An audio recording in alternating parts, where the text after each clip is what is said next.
Welcome back to the County Seat. Our topic today is disappearing ag lands, the impacts that it may have on the future of Utah.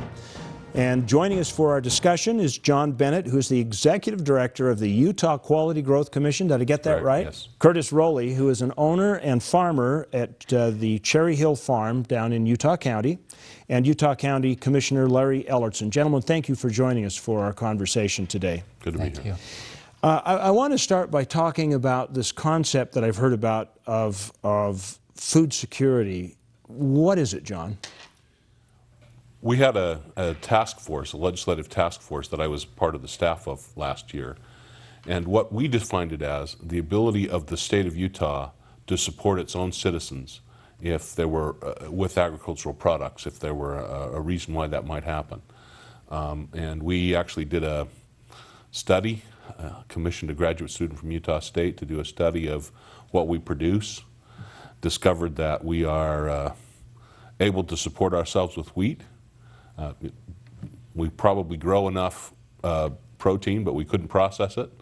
But the area where we really are low is in the fruits and vegetables. We produce probably about 1% to 2% of what we need to support our citizens in Utah for the nutritional requirements that the U.S. Department of Agriculture has established.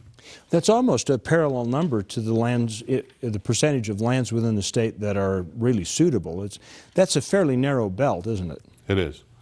Basically the Wasatch Front from Weber County down through Utah County, possibly down a little bit into Juab County and up into Box Elder. But, and then there are a few places down by Green River. We obviously know Green River melons. Just had one last week. And some places down in the St. George area that do quite well with some vegetables. But generally, it's a very narrow number of areas where we can do fruits and vegetables. So a question for you, Curtis. I know that productivity per acre is constantly improving. If you were to compare the yield of your cherry or peach or any apple operation 20 years ago to today, how much more are you getting per acre? Well, a lot of that has been changed because of research. We're planting trees tighter and growing more pounds per acre because the trees are closer together. It's called high density.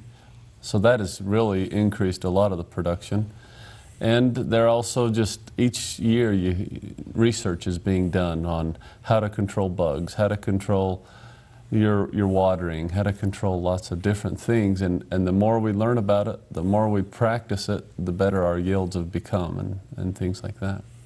Is that part of the picture of the future with a continued growing population? Is that something that we are going to rely on to actually feed the state and the world, or is it strictly a matter of acreage?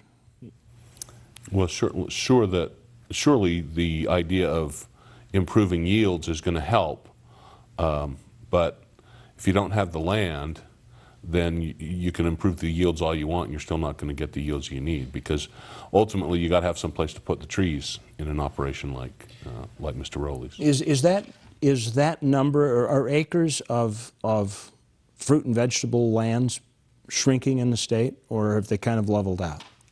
Well, yes, they're shrinking in the state. They're shrinking everywhere. The American Farmland Trust, which is a national organization, estimates that we need about 14 million additional acres in fruits and vegetable production just to meet the needs of the people of the United States. That's an indication of how much we're importing from other places.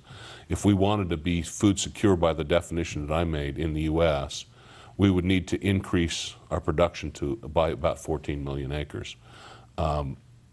And that's probably a similar ratio here in Utah. We would need to be increasing our production fairly dramatically. Well, Larry, Utah County has got quite a bit of agricultural land in it, and I mean, you know, there are only two places that most people, well, possibly three, think of either Utah County or the North Salt Lake up to Box Elder area for peaches, and then some people still remember the Santa Clara fruit farms that were down in that southern tip. Are you seeing a loss in Utah County of those agricultural lands?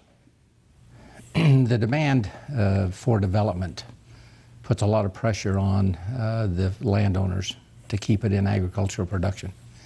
when you see the value that that land is, our development practices tend to drive people to make decisions that would pull land out of production.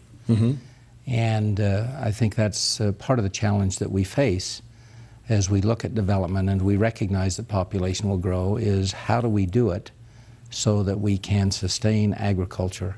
And I think that's incumbent upon all the developers and the cities and towns, the jurisdictions and the counties which allow development, to consider a place for agriculture in their general plans. It's something that has probably almost been forgotten in some for some time, and I think it's time that we need to specifically address the issue of agriculture as we do our planning.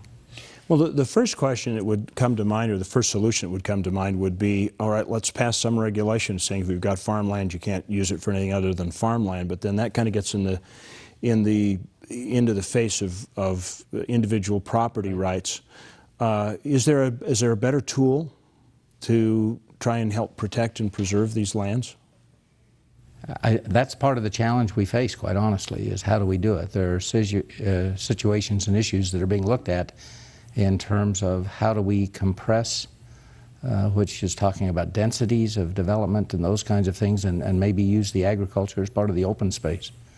But it has to be something that's done in a way that makes it productive and economically feasible for the farmer to do. We can't continue to chop it up in homes and expect that to be the case. And so I think it's incumbent upon everyone to recognize the importance of it and to not believe that that's just the way it's going to be. We are going to grow, we know that. And so we need to continue to look for the ways that will allow us to do it in the best way, and maybe look to some of the lands that heretofore have been looked at that aren't as productive and say that's where we ought to be driving development.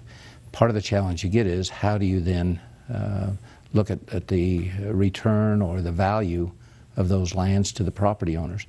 We do need to respect the rights of property owners, and that's necessary for all of us in everything we do, is to respect that. Is education part of this? I mean, if the public were engaged in this debate more actively, do you think people who are on farmlands would maybe think twice about saying, okay, well, I'll sell out to the developer? Maybe that's a question for you. Well, you know, most of us that are in agriculture, we don't walk away at the end of the year with a big enough paycheck to put away retirement.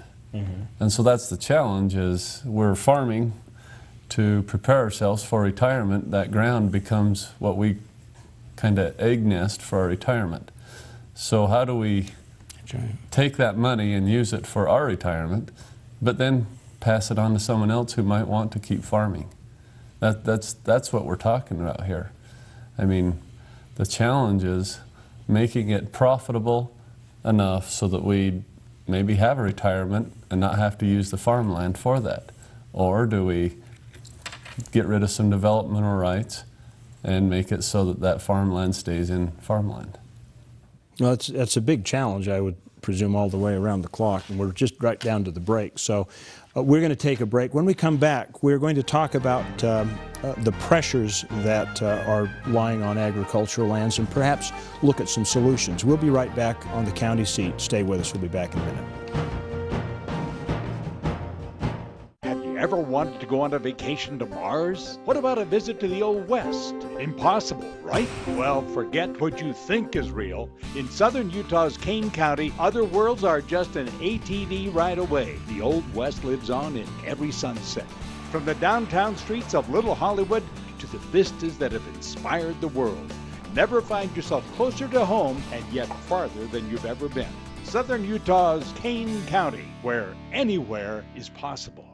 Whatever your meeting needs may be, Sevier County is perfect. The brand new fairgrounds facility includes a large meeting hall, breakout rooms, and a perfect kitchen facility to feed just a few or hundreds. The county also boasts the Sevier Valley Center on the campus of Snow College Richfield. This facility includes an arena and numerous breakout rooms that can be used for any type of meeting, conference, or event. When planning your next meeting or conference, consider placing it in the center of it all, Sevier County.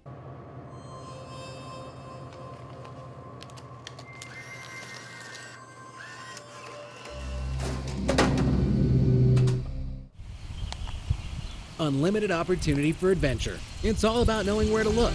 ATV adventures, rock crawling events, art festivals, and wildlife events. The opportunities are limitless. Pick your adventure in Miller County. If you ever dreamt of running through an old west town, searching for outlaws, hiding behind the stable, or inside the old church, with your 6-shooter by your side, well, your dreams have come true. Castlegate Town Shooting Range is the most detailed, most realistic, and outright most fun shooting range you've ever seen. The North Springs Shooting Range.